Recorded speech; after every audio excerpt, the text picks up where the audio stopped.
What's up, Sooner Nation? About 13 hours away from the Red River rivalry, Dallas, Texas. Uh, Big time matchup of two uh, huge, uh, huge game coming on in 13 hours, guys. Thanks for being part of this YouTube Live. Make sure if you're not already subscribed to the Sooner Surge that you go ahead and do so. You can see the new look, the new layout here for the Sooner Surge. So appreciate you hopping on this. We're going to spend about 30 minutes just kind of talking through this game, looking at different matchups, and mainly getting your feedback as well. So we want to hear from you. Want to see your comments on the screen. Jay, how you feeling 13 hours away? As the week has gone on, I feel like I'm more and more confident, and I don't know if that's just the crimson and cream in me, or if that's really how I'm feeling or not. I do think there's some matchups that OU can exploit. I really do. Just watching both teams this week, a few different games I've watched past Texas games this year.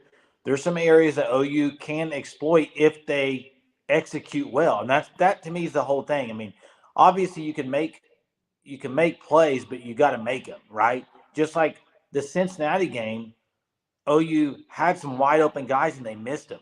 And look what happened in that game. It was a lot tighter than it should have been, right? So I've said it all week. I'm going to continue to say it. Dylan Gabriel, to me, is where this game's going to lie tomorrow, and he's going to have a really good game. Yeah, Gabriel's going to have to show up in a big time game. He's been light years better. If you want to look at stat wise, if you want to look at confidence wise, really, and swag wise, he has looked much better, I think, this year. But he's got to do it in a game like this. So that's the big thing. Matt says sink or swim for the Sooners. This is a matchup that really we've heard. There was a little bit of bulletin material, board material from Sorrells, the D lineman there from Texas, who said they haven't seen anyone like us. We know that a big part of this game, guys, is the OU offensive line. Can they establish a running game? Can they protect DG and give him time enough to make his progressions? Because the receivers, we think, and I think you guys, the viewers, think as well, can get open. That's going to be something that happen. Got to have time to make those throws. Braden says here that or this is Matt again. OU covered the spread against Cincinnati. OU has covered OU has covered the spread in every game. They're 5-0, and Texas is also 5-0 against the spread. So this is a game where something's got to give here, probably. Yeah. And Matt says again, thanks, Matt, for all your comments. Keep them coming. That it's not the Dylan. receivers. It's not Dylan that.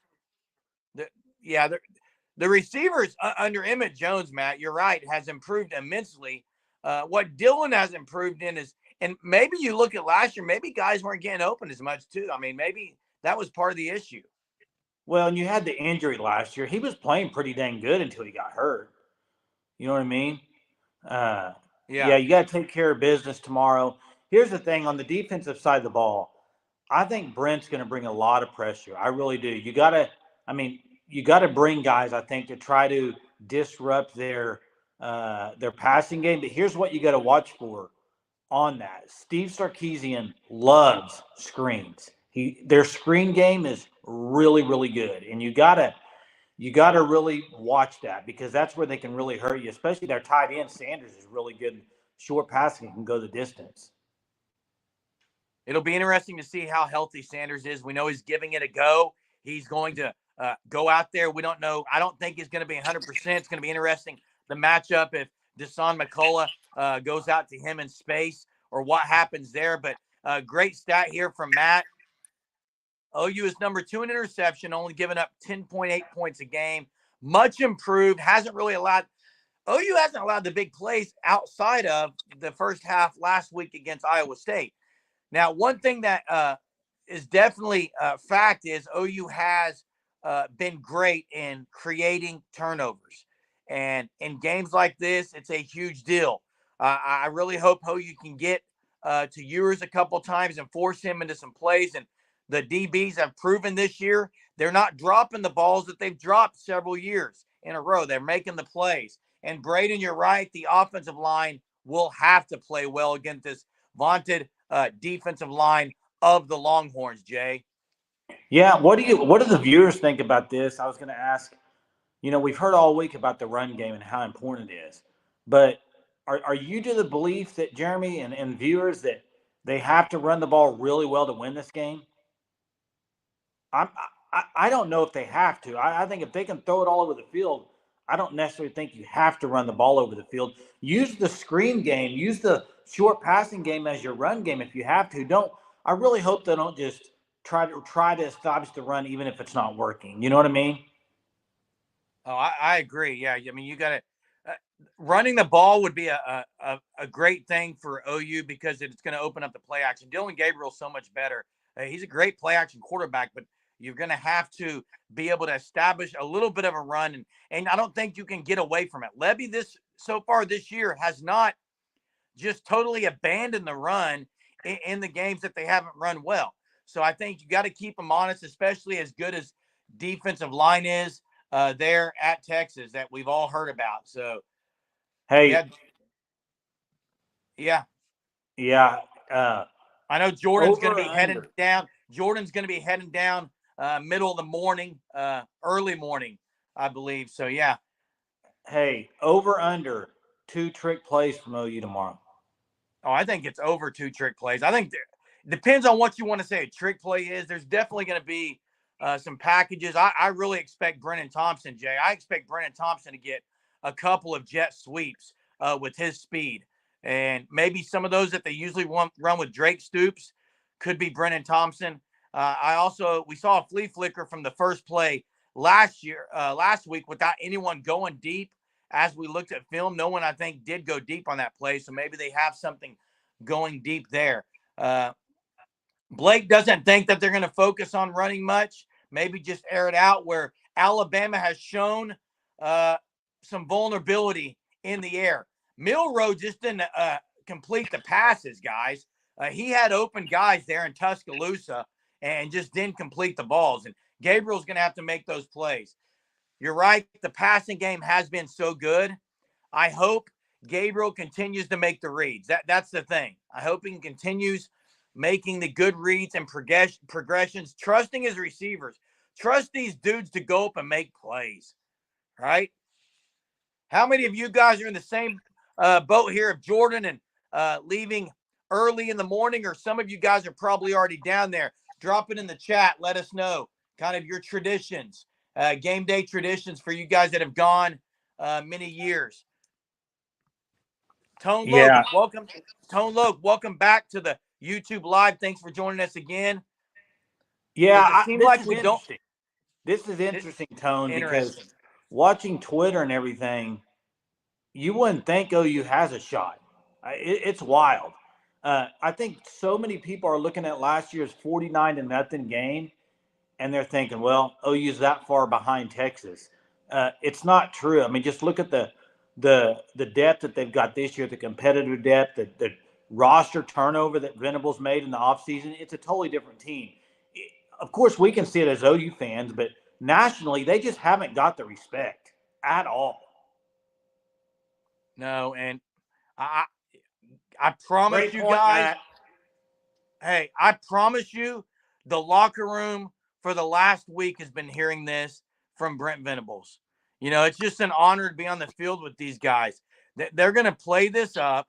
They're going to come out with the chip on their shoulder. First off, they don't really need any bulletin board material. The bulletin board material was given to them last year in 49-0.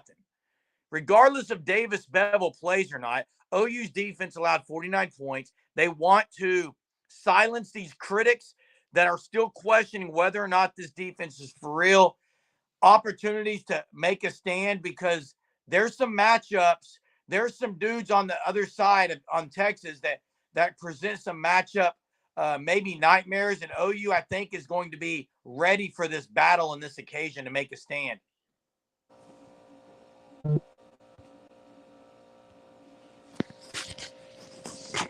Yeah, Matt. 3 to 4 trick plays from Matt. Braden says DG has to be patient in the pocket, has to, but I do think he can scramble. He can use his legs. He's done really well scrambling and looking for receivers as he scrambles. So that's going to be an important part. Matt says jet sweeps from flea flicker. Jet sweeps, some flea flicker, one quarterback to the other quarterback. It will be interesting if Jackson Arnold is used, and if so, how much? I think that is interesting. Blake, if I left right now, I wouldn't make it. Where are you from, Blake? Blake also says Cincinnati Iowa State defense loaded against the run. They did load against the run. Texas is going to try to play OU straight up. I don't think they're going to. I think they can stop the run with 4 to 5 guys in the box, honestly. And if they do that, Levy's got to run the ball. Well, Levy's been significantly better this year. The only game that was a really bad game was SMU. And if you rewatch that game, and I rewatched it this week, he tried to force the run instead of throwing it. Remember, they ran way more than they passed that game, and that's the only game they've really done that. Every other game they've come out throwing, and I think that's what they got to do tomorrow. If you watch anything on Texas, their secondary can be had, and you got to come out throwing the ball, slinging it, and letting your receivers make plays. They've made them all year. You can't back away from that now. No, and I forgot. Yeah, Blake, you were from Utah because you're going to be at the BYU game. That's right. Thanks for joining us again, Blake. Appreciate all you guys on here. Keep the comments rolling. We talked about the injury update earlier. OU's fairly healthy going into this game outside of Justin Harrington's season-ending ACL surgery that he had last Thursday. Javonte Barnes, someone asked a comment on our video earlier about Barnes, and listen, I don't have any other info on Barnes.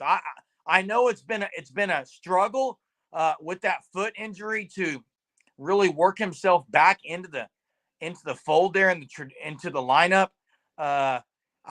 DeMarco Murray, and this is what I would say: DeMarco Murray is a guy who's coaching these guys to pass protect, to catch the ball out of the backfield. He holds them to high expectations. He seems to have kind of started trusting a few of them, and specifically really one or two more than the other one. So I think it's going to be interesting what he does. I think if you just go based on what he's been doing, he's going to probably go Marcus Major 1. And Marcus Major, while he hasn't been just totally electric, has done really well in a lot of areas, Jay.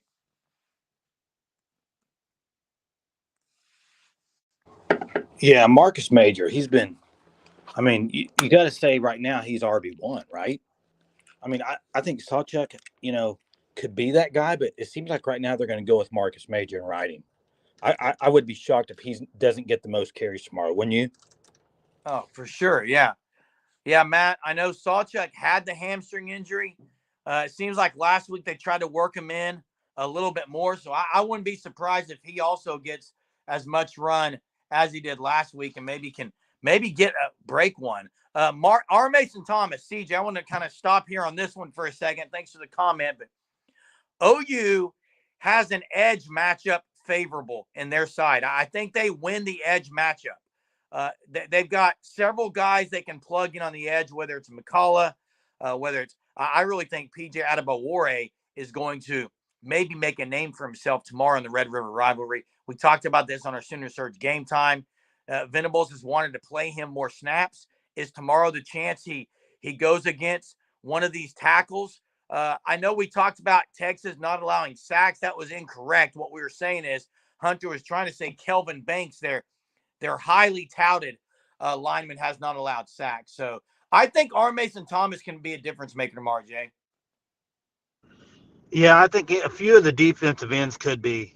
He's one of them. Obviously, PJ, Bothroyd. There's a bunch of guys that I think can make an impact on that side of the ball. One thing I was going to talk about the running back there, I don't know if you can still hear me, but any chance tomorrow we see a two-back set? I definitely think we're going to see a two-back set. I think you could easily see Walker and Major together. Both of those guys can block. They're really great run blockers. So you could have one leading the way. we know they've shown down in the red zone the play where Marcus Major is leading for Dillon Gabriel blocking. We also saw last week that Dillon Gabriel looked up to even kind of show a throw to Major there. So that's something that can be pulled out in the red zone. I would not say and say that out of the question is Jackson Arnold. I think they could go Walker, Major, and Arnold at some point if they want. There's a lot that they could do. Whether or not they do that will be said. Waits to be seen, I guess. Anderson, yeah, a couple people talking about Nick Anderson and the difference he can make. He is a matchup nightmare. I don't care who it is. He presents problems. Matt says, yeah, hamstring. That's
oh, can you guys hear me? Anyone hear me?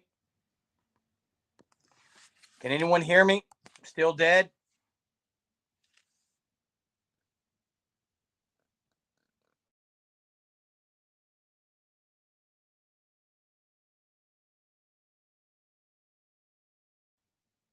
Is the audio back? Give me a thumbs up. All right. Thank you, guys. You can hear me now. Sorry about that. I don't know what happened. We seem to have lost Jay. I love the comments in there about how quiet the Texas fans will be. Thanks for carrying the conversation, guys. We're back out with you again. Sorry. Yeah, so back at it. Guys, let's get some score predictions in here. We know Baker Mayfield's going to be on College Game Day in the morning at 10:30. I promise you, you're going to want to tune in at 10:30 tomorrow on game day because everyone knows Baker Mayfield is going to say something that's going to get OU fans fired up as well as Texas fans fired up. He's going to drop the horns a few times, I'm sure. Right now, I want you guys to drop your score predictions or maybe your key to the game, who your Sooner standout player is going to be, or maybe even a hot take. We got 31-23 OU with Jimmy. We got 34-27 Blake. We got 42-20 OU. Oh, yeah, OU's rolling in here. No one's picking Texas yet.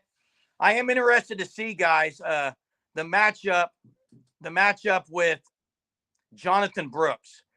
Jonathan Brooks, he's been carrying the ball, guys, between 21 and 27 times a game. If OU is going to win this game, they're going to have to make Texas one-dimensional, I think.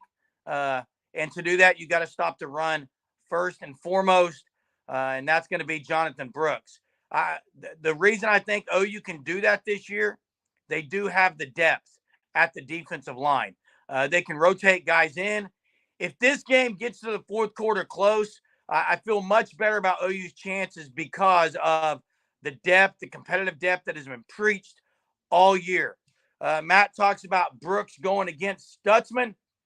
Yeah, and that's not necessarily a one-on-one matchup. We do know that Stutzman's been filling the gaps great. But I tell you, Lacey, guys, Lacey has been great plugging the middle. He's been underappreciated.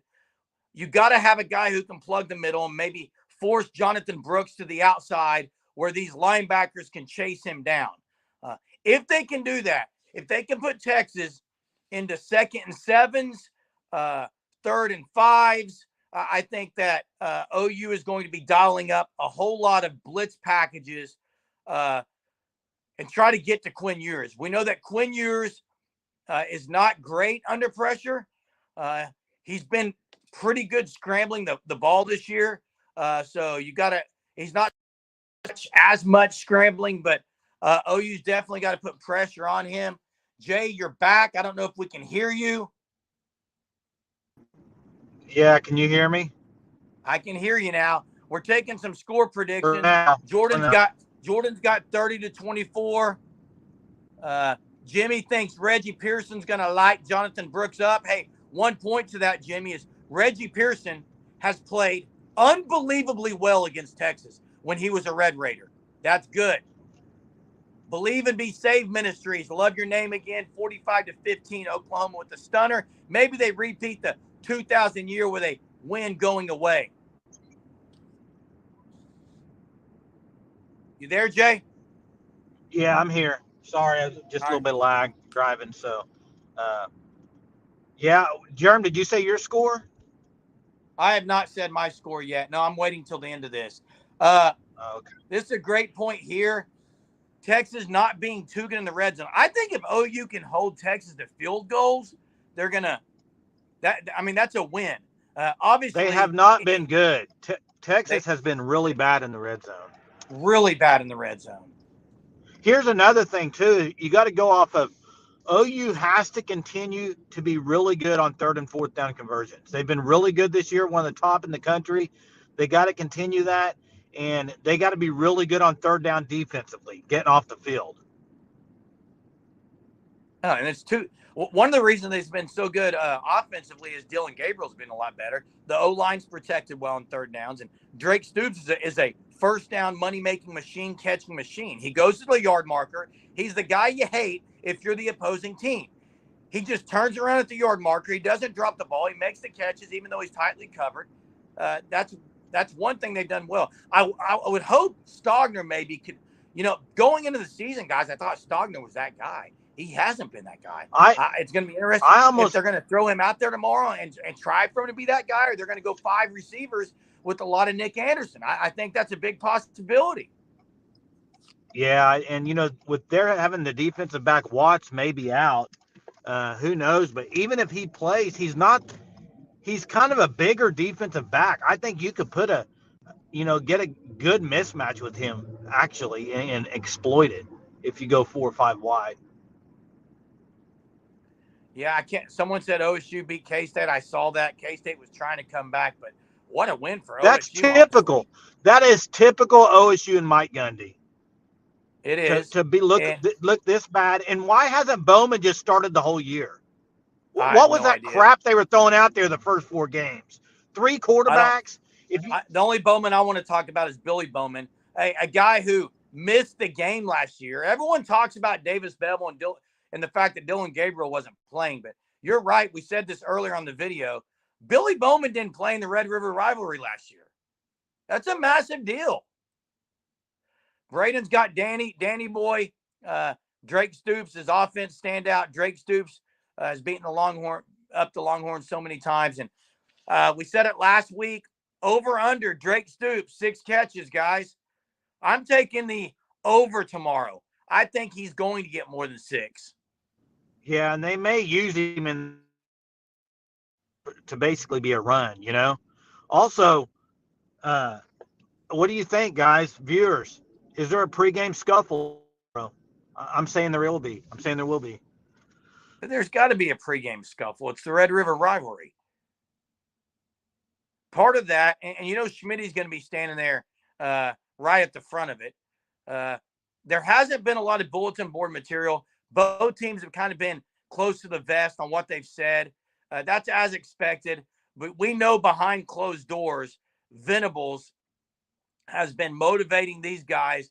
OU wants this so badly after last year. Going back, I mean, that was an embarrassment. You hate to even relive or rehash that game. That was an absolute embarrassment of a performance on both sides of the ball. What that K-State loss does tonight, though, is pretty much guarantees that the loser of this game, again, is probably going to control their own destiny to get back and maybe face the other one. It's probably game 1 of 2 with this Red River rivalry. I think for Matt sure says, it's game 1 of 2. Yeah. Hey, what about Xavier Worthy, Jay? Xavier Worthy and A.D. Mitchell and Sanders. If Sanders is playing and healthy, that's 3 dudes that you have to defend at a very high level. Well, you've got Woody that's Washington. They have Gentry Williams. They have a number of guys who can help. You got Kendall Dolby, who's played a lot of packages on third down. Billy Bowman. You got Peyton Bowen. It's going to be interesting, but OU's got to be on lockdown on these guys. I expect some zone coverage again, mostly. I know Jackson thinks they're going to play a lot of man, but I don't know about that. I think that's why I said earlier, I think they're going to blitz a lot because you can't give these receivers a bunch of time. I think he's going to really mix it up and bring a lot of pressure. I really do. You have to. Over under, guys. 3 sacks, Jay. I'm going to say over tomorrow. I think they're actually going to get a lot of pressure. And I said in our other video earlier this week, you know, OU's been awesome with turnovers this year. They've got 13 in 5 games. And I said the other day, I think they're going to get 3. Listen, Quinn is a good quarterback. To me, he's not a great quarterback. I think he's good. I don't think he's great. He's not like Caleb Williams, who, if you put pressure on him, he's going to run around and make a play. He's not that type of quarterback. Yeah, and hey, CJ asked a question here. Is Worthy proficient in the intermediate passing game, or is he just a deep threat? He's both. He's a deep threat, but a lot of times he'll catch a 5-yard route and go make a house call. He's got that kind of speed, CJ. He only had 3 catches against OU last year. Hey, do you remember last year right off the bat? Didn't they take one to the house on a little flare screen? Yeah, but the first series last year, Danny Stutzman had 3 tackles, 3 and out. Right, but then their first score was on a little flare screen. Horrible tackling. One thing that OU has totally eliminated this year is the poor tackling. They've been so much better, and you have to. Yeah, that's at USC. That's where that went. Yeah, I think BB's going to dial it up and try to hit Quinn. Texas O-line is very good. They have a great O-line. They have a great touted prospect, NFL guy in Kelvin Banks. OU's probably not going to get to him with 4 guys, Jay. You got but Jeremy, here's something that if you noticed, look, if you go watch OU's games again that they played this year. So if you go back to the TU game, that quarterback they brought in, Cardell Williams, he started to have a little bit of success, right? What did Venables do? Shut it down, brought people. Okay. Go to Cincinnati. What did he end up doing? Bringing people. Second half, he brought people. I think he's kind of been, personally, I think he's been holding back a little bit on the blitzes. I think you're going to see him open up a can tomorrow. Did you also notice, I thought it was interesting in his post-game presser against Iowa State, he said there was a lot of things that they were doing that they just hadn't seen yet. And then he said there were some bad things on OU's part too, but also Tulsa did the same thing with the new quarterback. It was just something new. I think Sark, look, he's a mastermind on offense. He's going to have some new things. He's going to have some new wrinkles. I just think OU is much more sound this year across the board. They don't really have the weaknesses they had last year, and they have the depth. So if a guy isn't playing well, you get him out. Matt says, TJ shows out, dominates Banks, which would just be, that'd get me so excited. I think his upside is tremendous, and this guy could be a guy that's a starter maybe by the end of the year, or at least getting a whole lot of run. Hey, Jeremy, do you know this off the top of your head? You might not, because I don't for sure. Maybe some of our viewers do, and I'd love it if they would. But Uh, Venables, when he was at Clemson, he faced Sark a few times at Alabama, right? Yes. I mean, I'm pretty sure he had a pretty good success against Sark's offenses. I'd have to look that up. I'm trying to remember the years that Sark was there and whether Yeah, I don't or remember not they how met many. Clemson in the playoff. I don't remember how many years. Well, if he went against Sark when Clemson, I'd have to look at the years because they all go together with me. But PJ Adebawore is a guy that can be a difference maker. Kanik is a guy I think that could maybe make a real good name for himself tomorrow on the defensive side. And you're right, Matt. PJ, if you want to see who's made a difference with the number of snaps, I mean, the difference making in his snap ratio is he's pretty much unblockable. Yeah, last week they were doubling him, and that's the first time I've kind of seen that this year. They doubled him, and they couldn't even block him with two sometimes. I mean, he's just a specimen. Matt thinks that Brent faced Sark 3 times. Look, Okay. Here's the deal. BV's going to have the best game plan. He's going to be prepped. I mean, the guy burns the midnight oil. The guy, he's going to sleep less than any of us, and we're not even going to sleep much. As Jordan said earlier, he's barely getting any sleep tonight, and BV's probably getting a whole lot less because this guy is going to have them well prepared. We know this, right? He's going to be yelling from the sideline plays before they happen. That's what BV does.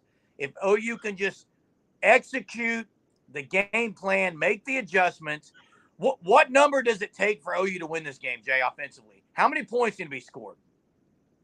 I think 31. Is it a 31 win? 30? Is it a guarantee? 31. Yeah, I think 31 wins you the game, and the way the defense is playing, I'd be disappointed if they score 31 and don't win. That's 4 TDs and a field goal is 31. I think, my score is 34-20 on this game. I think is what I said all week. But what was the final on Alabama, Texas? Like 37-23?